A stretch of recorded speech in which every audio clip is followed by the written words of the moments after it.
My name is Wes Wright. I'm the Executive Director of the NG 911 Institute, and my remarks are going to be really brief because you are here to hear from our first panel, and we have the second panel. But just before we get started, I guess I will set the stage and talk a little bit about the Institute and what we do. We are an educational resource for members of Congress, and in particular, members of the NG 911 caucus. So for staffers in the room, if there are specific questions you have about 911 deployments, issues in your state, please let us know, because we try to put these events on roughly every quarter. We got a little sidetracked with COVID, but we'd love hot topics, or at least to answer any questions you have about specific jurisdictions, and please do use us as a resource. Before we go much further, I want to thank our sponsors, some of whom are on the second panel, others in the audience. We wouldn't be able to do events like this without them, so thanks for that. And then we'll talk quickly about the 911 system and kind of where we started, where we are today, and how do we get to next generation 911, and what is next generation 911. You can see that the existing system was largely still built for landline telephones, when it was much easier to identify the location of a caller based on a mailing address when you're placing a 911 call from your house. We have built technology and a patchwork system on top of that, but there are still gaps, and that's what we're hoping to solve with a next generation 911 network. So what is NG 911? How's it different? It's a nationwide standards-based all IP communication system or infrastructure. The key to me in this definition is really the multimedia, but it enables voice and multimedia communications between a caller and an ECC or a PSAP, and then the first responders. And so as we evolve and are no longer placing 911 calls from landline phones, we need our 911 system to keep up.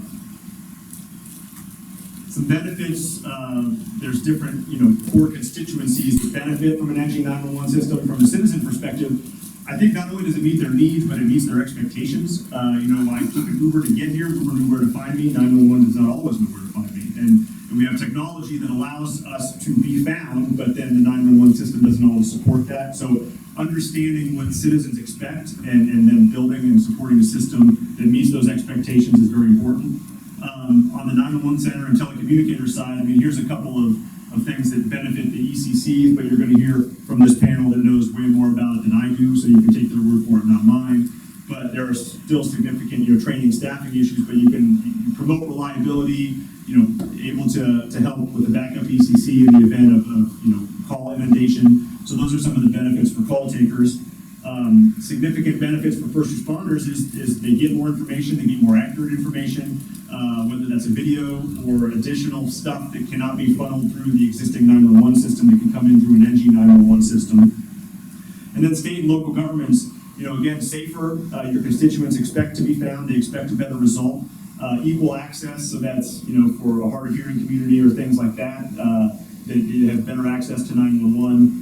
Some of the issues that we're going to touch on today that you're going to hear about from both panels are around governance structures. The two big ones to me are funding and operations, and so this panel is going to talk a little bit about that, and training staff and making sure staff is supported as we give them more data and more information. If they're not inundated, they know how to handle it, they can share it as needed. Educating consumers on what 911 can do and what we're building towards, but also educating policymakers and some of your bosses about the importance of funding and training in some of these issues. That's the real takeaway here. And we're going to focus on school safety, but really this applies across the board. So we talked about next generation 911 network being multimedia, and it's really underscored by the fact that more than 80% of phone calls to 911 are placed from cell phones, no longer landlines tied to a mailing address, but also connected devices, connected vehicles. We're going to hear from the panel here that has surveillance systems in schools that they can tap into, but that's not part of the 911 network, and there's certain challenges that are presented because of that shortcoming, that if we can shore that up through funding and through an enhanced network and next generation 911 network, we we can solve some of those problems. So I would encourage you to ask questions as they come up. We're going to have this first panel. I'll ask them each to introduce themselves before they kind of start talking and tell us where they're from. And then we'll do the same with the second panel, which is made up of sponsors that have some technology solutions. But feel free to ask questions as they arise, and let's make this interactive and as informative as possible. And again, just remember that the Institute is here as a resource if you or your bosses have questions. So we're going to start with Karima. All righty, good afternoon. I am Karima Holmes. I am the director for DC 911, which is also known as the Office of Unified Communications. Located, we're the only 911 center here in the district. We take 3.5 million calls for service. About half of those are non-emergency and the other half are emergency. I have a team of about 400 FTEs. We're also responsible for the radio infrastructure across the district. So all the radio towers that you see, there are 10 of them in the district. My team also handles that. I'm super excited to be here. I have my two PR folks here, DJ and Anna, so thank you guys for being here. What I wanted to talk about today, when we're talking about next gen 911 and be more specific to school safety. Those of you guys that live close to the district, which I'm sure is most of you all, we had in April of this year, we had an active shooter event on Van Ness, which is off of Connecticut Avenue. We had a 23-year-old set up an apartment with a tripod. He had about 4 or 5 guns. Some of them were outfitted to shoot automatically. He had 1,000 rounds of ammunition, and he was next to Van Ness, I think it's a middle and elementary school. At the end of the day for school, and he put the tripod in the guns, and he live taped it, and he shot off close to 300 rounds. He shot 4 people. Thank God no one was injured. And I have the timeline up here, yes. So we, just a little bit quick case study of how we got the call. At 1518, we had a special duty police officer that was there for security at the school. He went over the radio initially with I guess it was a special duty officer also. I'm not sure if it was a security guard that was the first person shot.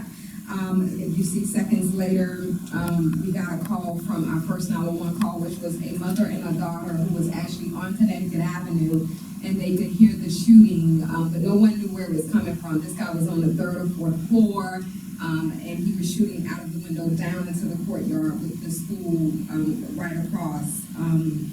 The first officer got on the scene at 1521, and if you guys notice that big gap, that is not a typo. It took them almost 4 hours to actually identify where he was. Because we could just hear the shooting. When the officers got there, he was still shooting. They knew what building he was coming out of, and they didn't know exactly what floor or anything. He set up in that building. He had cameras outside of the building that were feeding into his apartment, so he saw everywhere that the officers went. And as soon as the officers got on his floor, after clearing out both the buildings and figuring out where he was, he locked himself in a bathroom and killed himself. That was a very traumatic incident, obviously, for the region, for the district, but it was very traumatic for the 911 center, too. I had one of my call takers was actually on the phone for 38 minutes with a teacher who had barricaded herself and 12 children and I think a parent behind the curtain of the auditorium. And my call taker stayed on the phone with them for 38 minutes, and so they were sure that the area was clear. And listening to some of those calls were absolutely heartbreaking. And so we know that 911 is a big human piece, but technology also comes into play here and how we can handle that. I did this presentation earlier this week, and one of the things that if I had some magic technology, one of the things that we haven't got a grip on is when big events like this happens, that is a small section of our 911 calls. People were still doing other 911 stuff in the district. And so it was very hard for my 30 or so call takers to decipher which 911 calls was the active shooter and which 911 calls were truly other 911 calls. And also about a little less than a third of our calls are not emergency. So people are still calling about their neighbor parking in their yard or a broken toe, right? But we don't know those calls until they come in. And so there were many times that my call takers had to make the difficult decision of hanging up with one of these teachers students were calling, and take the next 911 call, because it may not be someone parking in my yard, it could be an infant not breathing. And so I know that there's a lot of talk about AI, and we're not quite there yet. We're hoping with next generation to get there, how we can decipher that. There are only about a couple dozen 911 centers that are considered large. We are one of the large 911 centers, and I think some of the technology and some of the things that work with smaller centers is really hard to work for us because of the amount of calls we receive, right? We're receiving about 10,000 calls on a busy day in my center every day. And that's a lot of calls coming in, and so how do you decipher those? One of the other, the technologies that I get asked about is too, so we have a ShotSpotter in the district, and then we also have Ray Panic Button.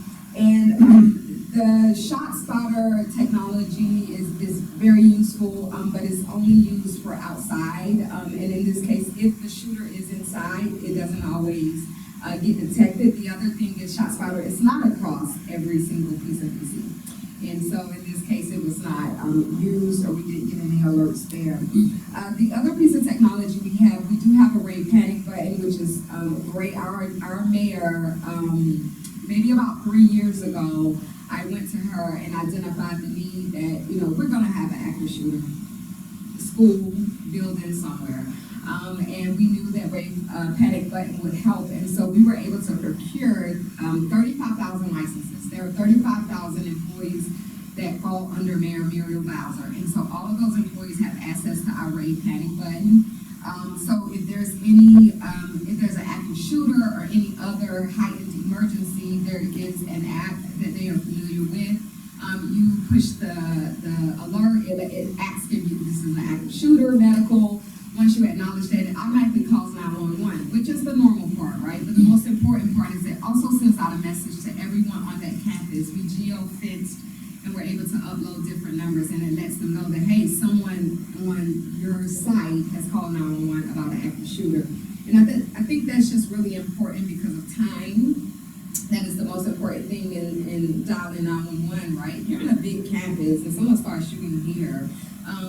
The rest of this capital is going to continue on until they hear someone, runs out of your screen. And so having that alert there. The biggest struggle we have had with this is definitely not on the technology side, it's on the people side.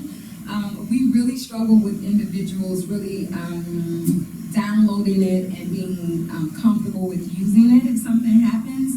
And so we did a big push after the Uvalde shooting, and we are included in all new teacher training. Our vendor partners with us, and we go out and we talk about the active shooter panic button and how it's used. One of the other key things that's important with that for school shootings is even if they don't actually use the app, my call takers also have the ability to push out that message if they get a call in.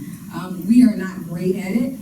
We recently had a threat of an active shooter, and my call taker didn't use it, and not for any reason other than she was getting the call in. It was an active shooter, and she was like, oh shoot, let me put this call in. And so we want to make sure that we find different ways to make sure that it's more prevalent, because there is a pop-up that pops when the call comes in. The other thing that I did want to talk about was just next generation 911 in general. So we have a COG here, the Council of Governments for the Metropolitan Washington area, and we have a 911 Directors Committee. I am the vice chair of that committee. And so maybe 3 or 4, maybe 5 or 6, I don't know, I'm getting old. It was a while ago. We started the discussion about next generation and what that would look like. And so earlier I talked about that I'm the only 911 center in the district. We do not have other 911 centers, but Virginia and Maryland, there are other 911 centers that surround us. So there's about 17 other 911 directors. We decided that we did not want to go alone at building our FENet, which is our Emergency Services IP network for Next Generation 911, because when something happens in the district, it filters out to Maryland and Virginia. When I get busy, they get busy, and then vice versa. We did a study and found out that DC gets 50,000 911 calls a year that are not in DC, and we have to transfer them out, right? So I need my partners.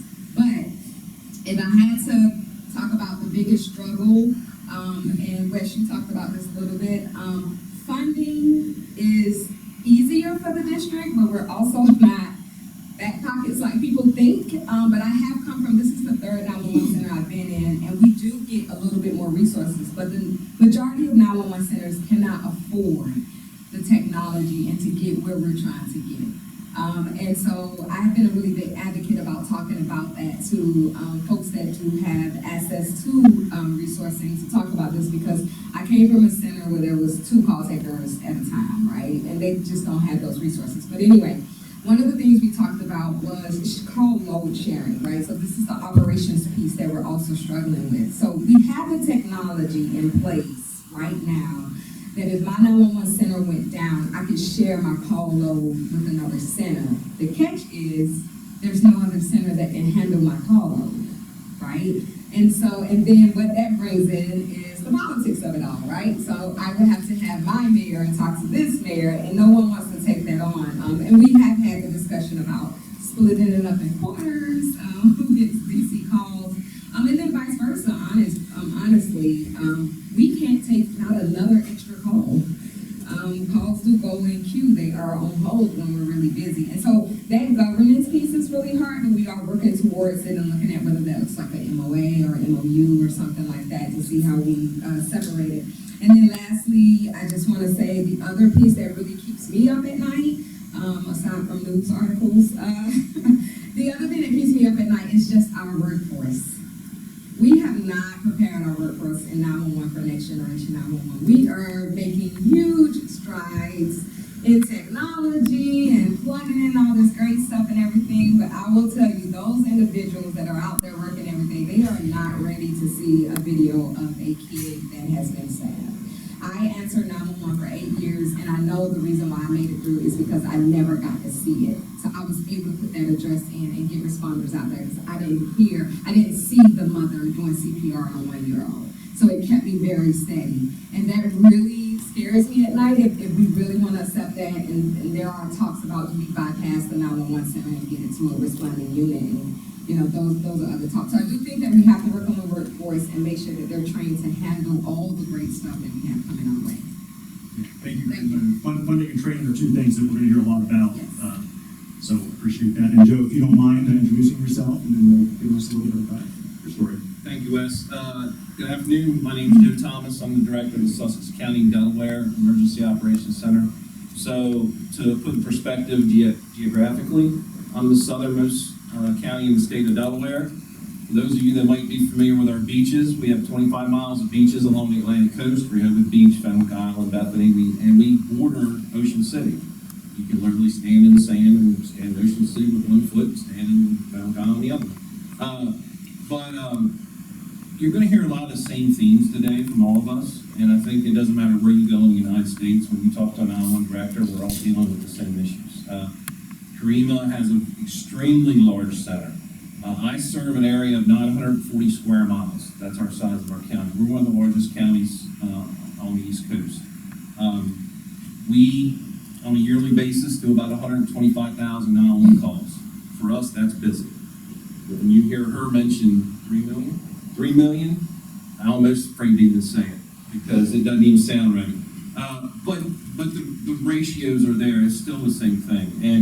And I will also say this: our 911 dispatchers are the first responders. We are the ones that get the call, and we are the ones that initiate everything from that. You know, I jokingly say to some of our fire service EMS, you don't turn a wheel unless my people send you. It's that simple.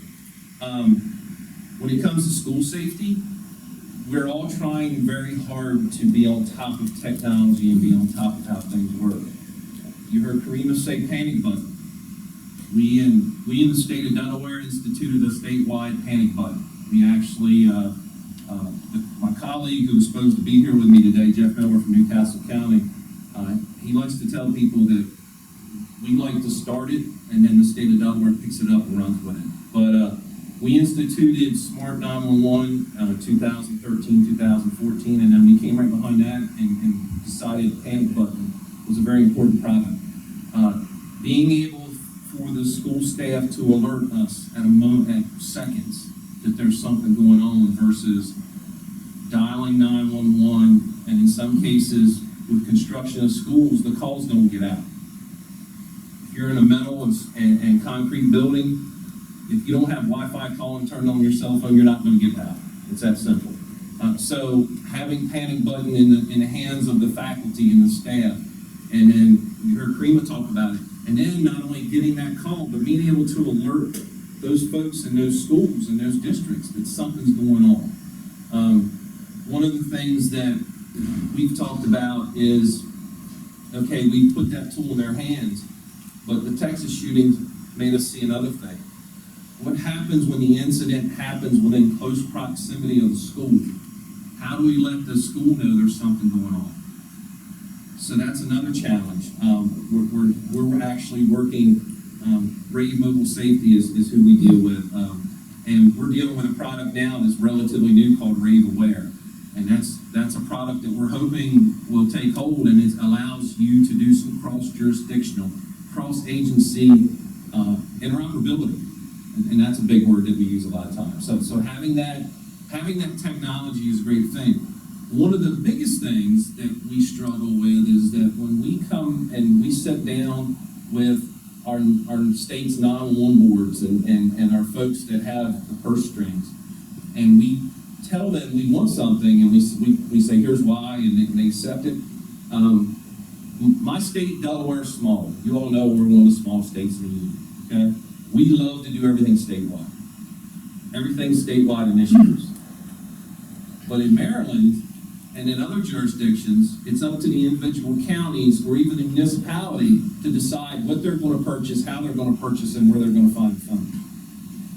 But what I'm going back to the statewide initiative is sometimes it takes 2-3 years for these statewide initiatives to finally come true. And so, you know, there's a lot of time gaps that happen. And last but not least that I've talked about is funding, and Karima mentioned that. And so I'm very fortunate. My county administration has grasped public safety and ran with it. I typically don't get any problems if I bring a product worthy, and they'll foot the bill. But my counterparts across the Maryland line aren't so lucky, because now they have to go to their county elected officials or their administration, and if the money's not there, it's not going to happen.